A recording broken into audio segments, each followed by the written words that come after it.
Okay. Oh, progress. All right. I hear you, little person. Okay. So Anastasia Higginbotham and I are going to dive into the journal that, if you are listening to this, you are participating in journaling about her book, Not My Idea, a book about whiteness.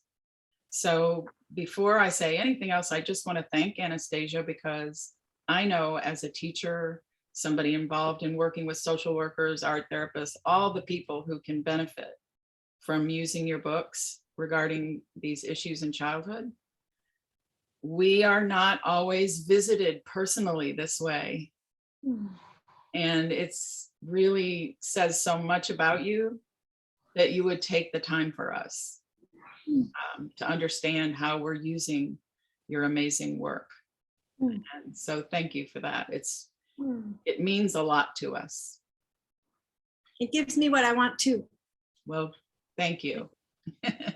It's not always so easy to access you.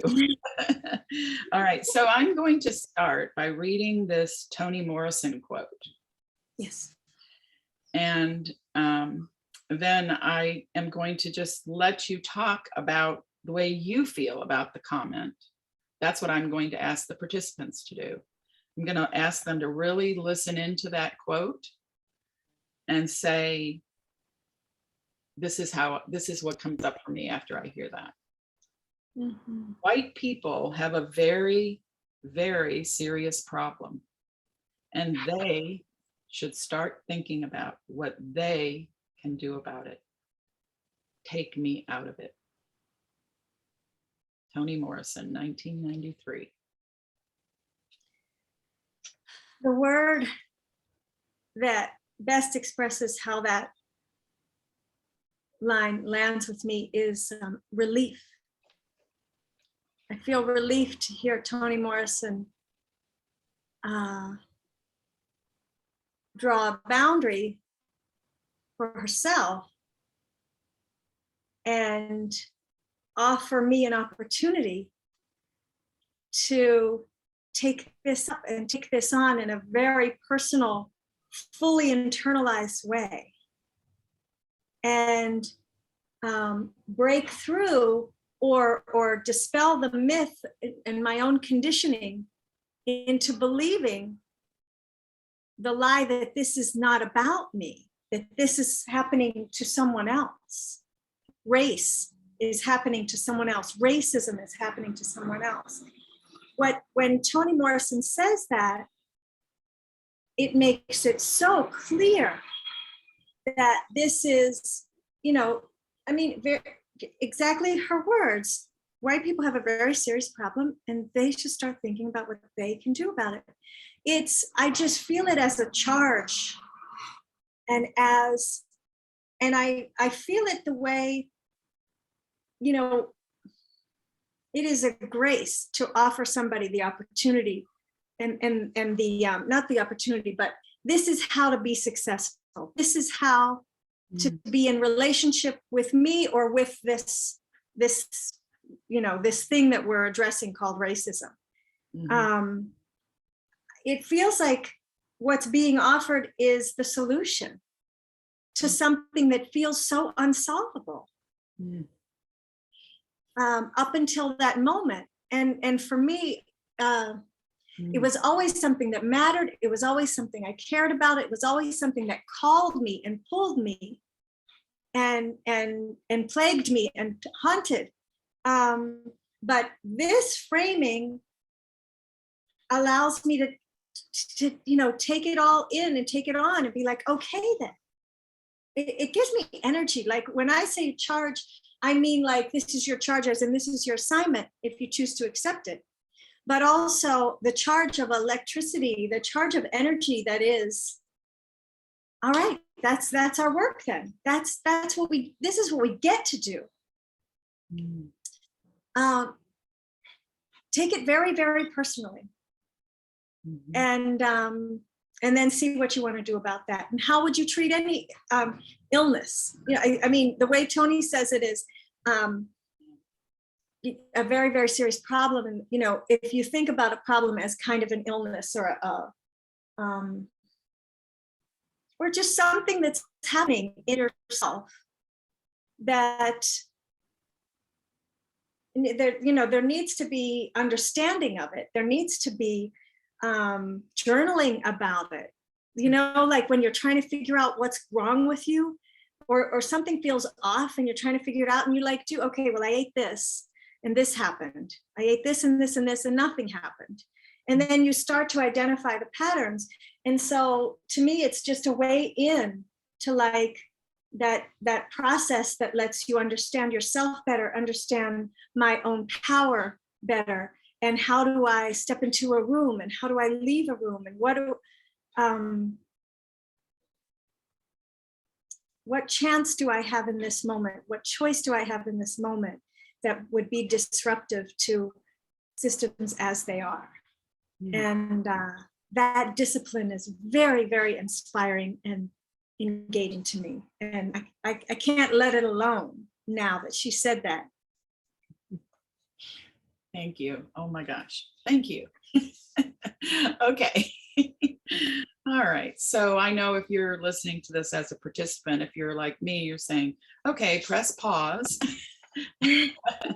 And I need to write all of that down too. So it's, yeah, there's some very helpful pieces in there. So thank you very much. So circling back to what you said initially about relief, and in pages 4 to 9 in the book, those pages, I've identified them for people journaling about the book in terms of children feeling safe and looking at safety issues. And I know the little girl in the book is being told she's safe and she doesn't have to worry. And yet she has a sense about that that's different than what she's hearing. So there's all this back and forth going on, both externally on the pages, but you can almost feel it going on internally within the situation. And also the mother, or, you know, the adults in the room who are feeling like, because you're safe, we're safe. And so it begs the question, who's safe? And what does safety look like? And so I am asking people, is it enough to know that our children are safe from that kind of harm? And when you share your thoughts, I'm asking them, be honest with yourself. If where you are is, I have always thought if my children are safe, all children are safe. The notion that not all children feel safe is new to me. And not all mothers feel their children are safe. That's new to me in this conversation. I may have known that not all children are safe because maybe they don't live in a safe neighborhood, right? You hear that a lot.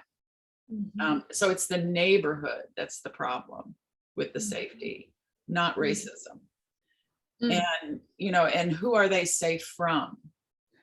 Who do they need to be safe from? So that's a lot of questions, I'm sorry.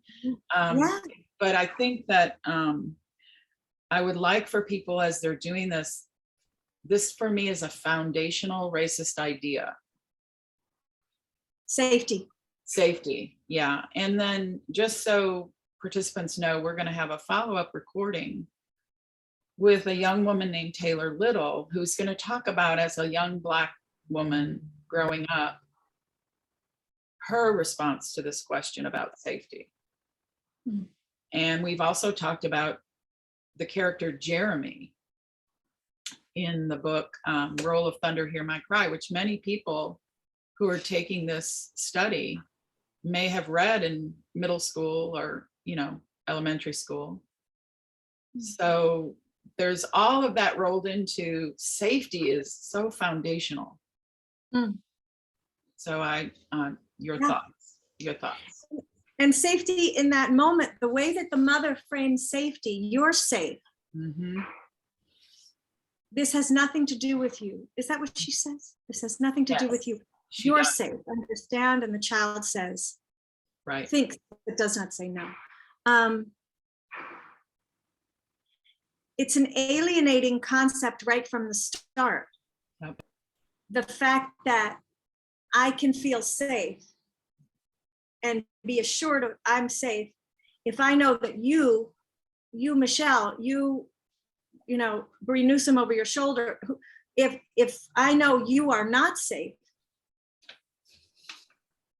in what universe am I still safe?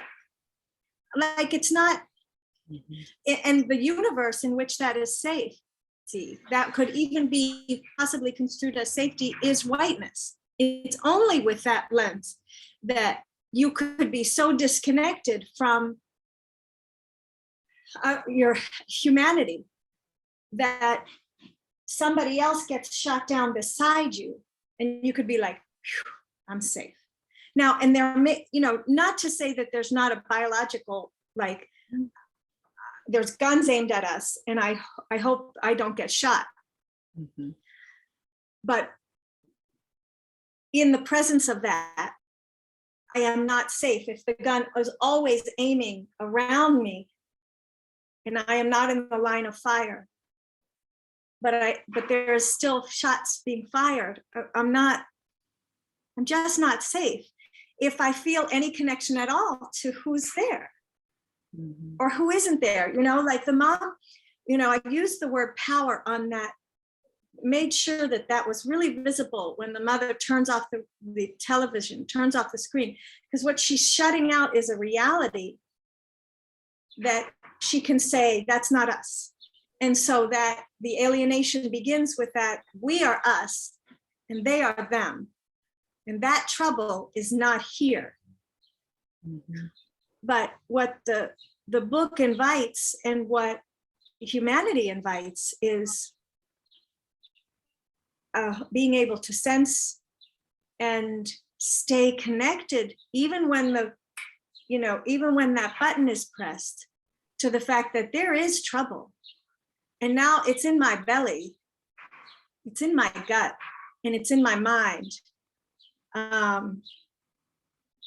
That there, so there's the not safety of knowing that I'm connected to everything. There's the not safety of knowing that the earth itself is in trouble, you know. So when you connect into all the living beings now, and that's not a reason to just lie down and be like, we're doomed, you know, all I feel is the pain of the world. It's not that, it's I feel the resonance with all, and I don't invest in separateness. I don't invest in that separateness, and I don't buy into that alienation. But I would rather feel that trouble, be curious about that trouble, find out why is it that it lands here and not here? What is that? And then you can open the way for children to learn about the forces at work, which are human made.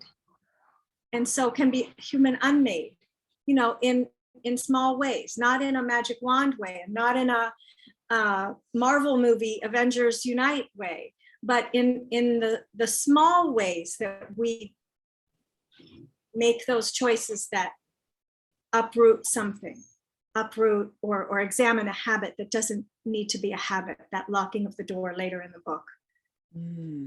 Examine those small choices and what they say, and then tune into the power of a different choice, of an intentional, deliberate choice to unmake that world and make a different one, you know, plant a different kind of justice in your actions. So that's what I want to say about that kind of safety. But then there is also the aspect of a white child is not safe in the space of unknowing what is happening, because I feel like a lot of that's where the shame and the self-doubt comes in, when there's no answer to the question of, okay, why am I safe and this person is not? if there's no answer to that, then this silence opens up inside of the child, and this space of unknowing that takes up a lot of space, which doesn't have, the racial justice education answers that question, but without it, there's just, you start making shit up. Well, it must be because they, or it must be because we, and all the made up stuff makes sense in that space of unknowing. Mhm. And it's all lies. Well, it's this way because, you're safe because we work hard. And you're safe because you're good. Mhm. You feel good because you are good, and you feel good because you deserve to. All these lies, of which I consider lies of whiteness. And then within that unknowing, for somebody who still senses the trouble, someone who's still a child, adult, because it follows us, right? If you still have that sense of knowing, no, something's wrong here. I can feel it, I can see it, I see the injustice happening. Then that person, that's where I think shame fills in and self-doubt fills in. And the antidote to that is the education. And things like Toni Morrison's, there is a serious problem, figure out what you're going to do about it, take me out of it. And then there can be like, let's address it instead of just have it take up space and get no attention and get no air. It needs air. It needs to be exposed to the truth, the light of truth, and held up. And so the lies can fall away and be replaced by the fact that we have power, we have agency, we have collective potential power. And there are ways to move even within this very painful reality. There are ways to move that are love, and Black-led movements show us how. And Indigenous-led movements show us how. Right. People know how to take care of themselves within this corrupt system. And so we can study those ways and figure out our alignment, which is ultimately to ourselves, and our own humanity, and that sense of trouble and connection. Yeah, I especially heard you say a line that I think for anybody who's journaling about all of this, I'd like to put an emphasis, exclamation point on that. In order to not understand the issue of safety, you have to invest in separateness. That whole question of separateness and safety is so, again, these are early in this book, you get right to the foundational principles of whiteness and racist ideas. And I think you've hit on some that I really hope people will allow themselves to be with. For somebody who's hearing all this for the first time, to be with the culture's investment in separateness that's kind of led us to this idea about safety. So thank you for that. Thank you for asking. All right, so on to foundational racist principle number 3. In pages, not joking at all. Yeah. Because I really feel, as I was working with this book myself before I did anything with it with other people, I thought, oh my gosh, it's all right there. So beautifully illustrated for us in the context of childhood. And it's this racist idea of not seeing color. And I know a lot of people who participate in the work with your books and are participating in things at work now in ways they have not prior, are probably hearing about this, that they were brought up by Dr. Martin Luther King Jr. not to see color. That's their perception. That's what they've been taught. And now they're being told, no, not seeing color is a racist idea. And then they, so now the world is spinning. What do you mean? What are you talking about? Right? Dr. King wanted us to not see color so that all children would have access the same way, right? And I think that's the oatmeal they've been served for breakfast every morning for a long time. So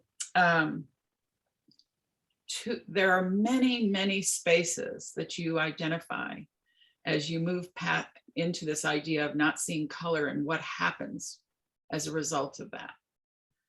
And in the pages to come, in the next recording, we can deal with those specific spaces.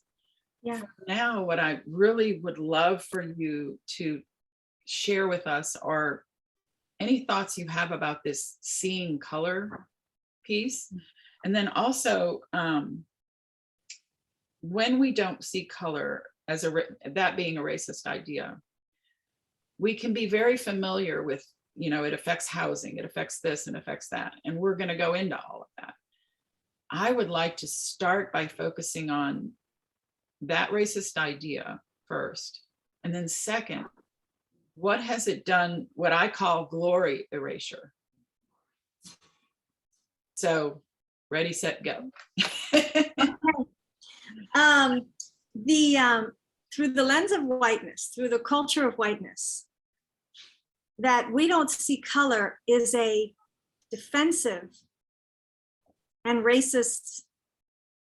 It's based on this idea that if I see, because we don't see whiteness as a color, we claim to not. We're not people. I'm not a people of color. You are, because of all those colors, which is just so wrong. It's so inaccurate. Okay. It's like the thing of it equates black with bad. It equates brown skin with bad right from the start. And it's like saying, I don't see that bad thing about you. Don't you understand? I want us to be brothers. I don't see that bad thing about you, which is your color, which is like, that doesn't make any sense at all. I mean, that's so racism. That's so much racism in that,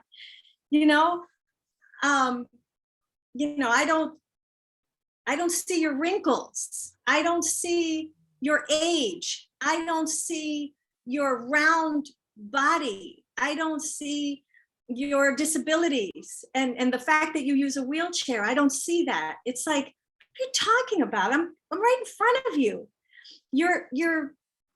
We only do that with these in terms of that lens, that mainstream, that here's what's norm, here's what's typical. Everything else is other, all the othering of that, all the centering of white people and whiteness as the norm. And everything else is the cast out parts. So I'm not going to see that because I don't want to draw attention to anything about you that isn't like whiteness, because that's bad. I feel like that's what we're teaching with colorblindness. I feel like that's what I absorbed as a child. Don't mention that about that person, because that is a shameful thing. Right. And then it works because whiteness is so it's so much house of mirrors. It's so much haunted house that it's like, and don't see my whiteness either. I don't want anybody to see my whiteness, because if they see my whiteness, they might link me up to the things that my people have done. And they're terrible. So don't see me as white. Please don't see me. And people will say, almost as a compliment. Well, I don't see you as a white person. You know, like it's like, well, wait, I know that you mean that as a compliment, but we gotta deal with all of this.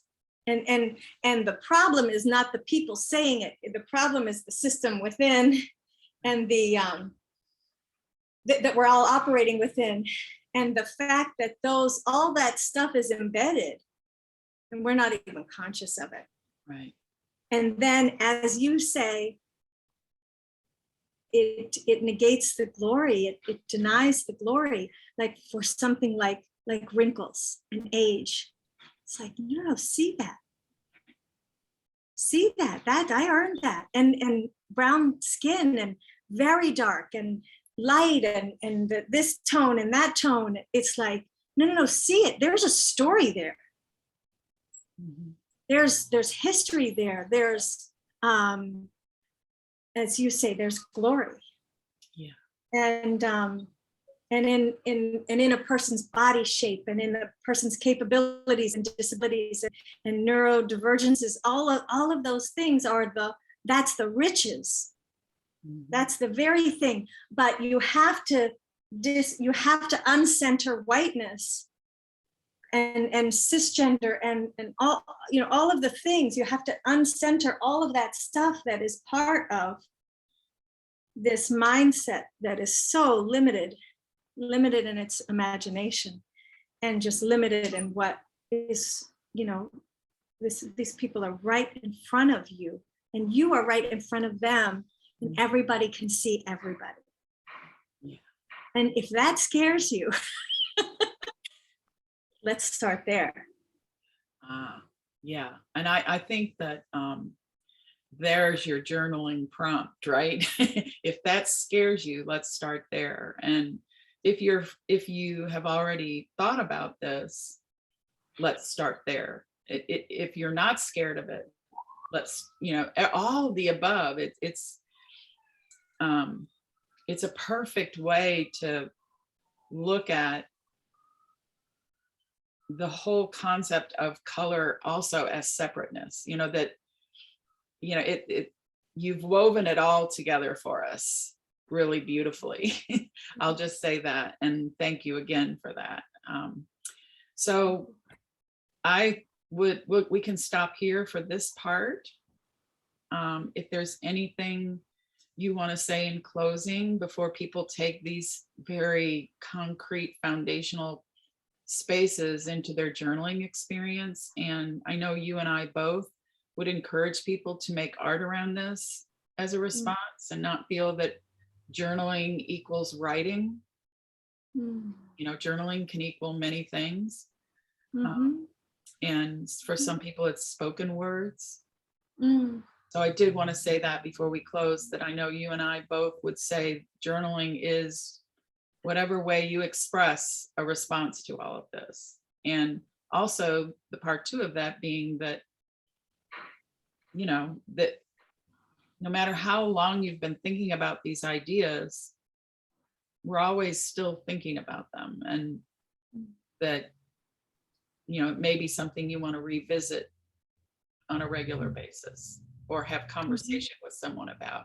So if you're a journal participant and you're hearing this, I'm hoping if you're in space with somebody else who's doing this also if it's part of your work life, please seek each other out and have conversation if that's something that you feel you might be comfortable doing.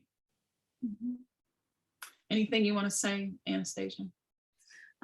Just to remember about the body, and I'm not a trained anything in terms of somatic practice or yoga or any of those things. I just know that when we're out of our bodies, it's so easy to be not quite dropped in, and